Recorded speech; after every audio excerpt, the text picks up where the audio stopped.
अस्सलामुअलैकुम रहमतुल्लाहि व बरकातहू। डियर व्यूवर्स, क्या हाल अहवाल है।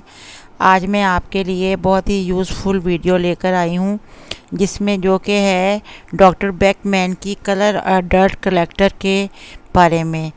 ये तो आपको पता ही है कि पिछले दौर में हाथों पे कपड़े धुलते थे, हर घर में हाथों पे कपड़े धोए जाते थे। और उसके बाद फिर वॉशिंग मशीन्स आ गई, जिन्होंने काफ़ी हद तक आकर काम आसान कर दिया।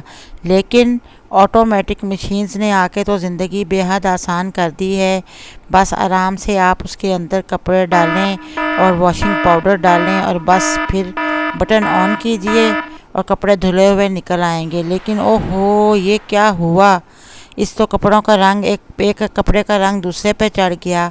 तो इसीलिए तो मैं आपको ये कलर डर्ट कलेक्टर के बारे में मैंने बता रही हूँ कि आप एक टिश्यू इसके अंदर डाल दें और साथ में कपड़े डाल दें, और जब कपड़े सूख जाएं तो आराम से उनको प्रेस कर लें और अलमारी में हैंग कर लें। कभी एक कपड़े का रंग दूसरे पे नहीं चढ़ेगा और काम ख़त्म और पैसा हज़म।